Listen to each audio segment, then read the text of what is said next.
Bismillahirrahmanirrahim. Video ini akan menunjukkan langkah demi langkah untuk melakukan proses penyulitan dengan menggunakan kaedah columnar transposition. Untuk menerangkan proses penyulitan menggunakan columnar transposition, saya akan menggunakan contoh teks biasa iaitu Malaysia Negara Tercinta. Setiap teks biasa atau plain text yang ingin dilakukan proses penyulitan perlu mempunyai kunci terlebih dahulu.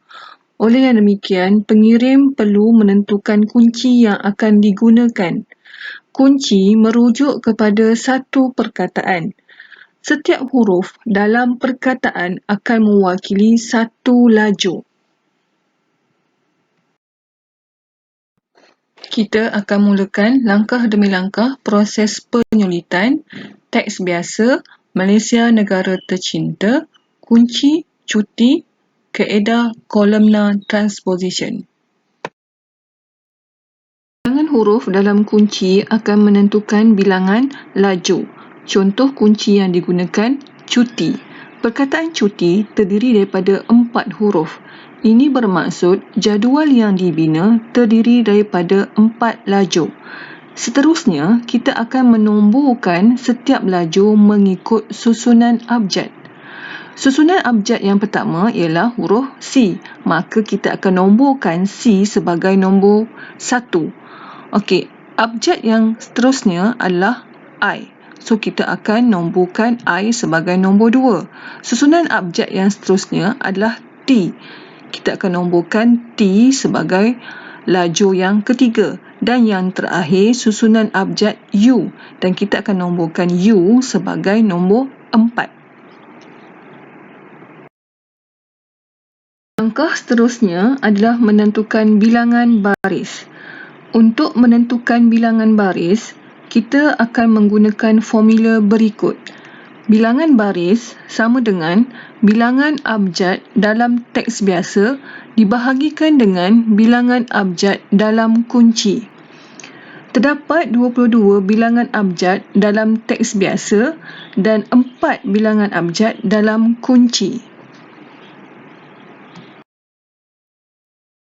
22 akan dibahagikan dengan 4 dan jawapan yang diperolehi adalah 5.5. 5.5 akan digenapkan kepada nombor bulat yang lebih besar dan terhampir dengan angka 5. So, jawapannya adalah 6. Oleh yang demikian, jadual yang dibina akan terdiri daripada 4 lajur dan 6 baris. Okey, ini adalah jadual yang telah dibina. Okey, jadual ini terdiri daripada 4 laju dan 6 baris. Setiap huruf dalam teks biasa, kita akan masukkan satu persatu ke dalam petak-petak kosong ini dari kiri ke kanan, baris demi baris. Okey, kita akan masukkan huruf yang pertama iaitu M. A, L, A. Okey. Habis baris yang pertama, kita akan sambung baris yang kedua dari kiri juga. Y, S, I, A. Okey, sambung dengan huruf yang seterusnya. Perkataan yang kedua iaitu N. N, G, A. Okey, sambung baris yang seterusnya. Baris yang keempat, R, A. Okey, perkataan yang ketiga iaitu tercinta. Okey, T, E, R, C, I, N. Okey, sambung lagi baris yang terakhir, baris yang keenam, T, A. Okey, di sini terdapat 2 petak yang kosong. Okey, petak ini kita boleh isikan dengan sebarang abjad bagi memenuhi petak-petak kosong. Okey. Contohnya X, Y.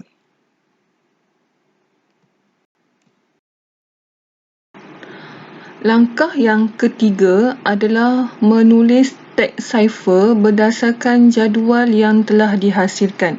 Okey, inilah jadual yang telah dihasilkan. Okey, kita akan menulis teks cipher mulai daripada lajur yang pertama, diikuti lajur kedua, ketiga dan keempat. Okey, cara menulisnya adalah daripada atas ke bawah. Okey, kita ambil lajur yang pertama dahulu. Okey.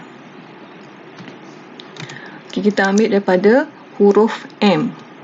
Atas ke bawah, seterusnya Y, N, R, T. Okey. Sambung pada lajur yang kedua. Okey, lajur yang kedua mula dengan huruf A. A, E, N, Y.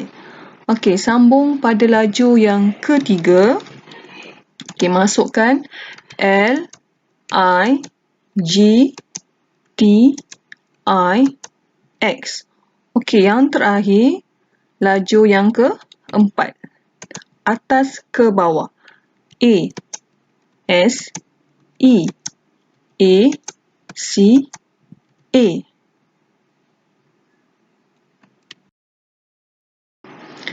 Teks cipher dihasilkan dengan mencantumkan semua abjad dari lajur 1, 2, 3 dan 4. Okey, so kita akan cantumkan sekarang. Mulakan dengan lajur yang pertama. M, Y, N, R, T. Okey, sambung lajur yang kedua. A, E, N, Y. Okey, sambung lajur yang ketiga. L, I, G, T, I, X. Okey, yang terakhir lajur yang keempat. A, S, E, A, C dan yang terakhir adalah huruf A. Okey, ini adalah teks cipher yang dihasilkan daripada proses penyulitan menggunakan kaedah columnar transposition.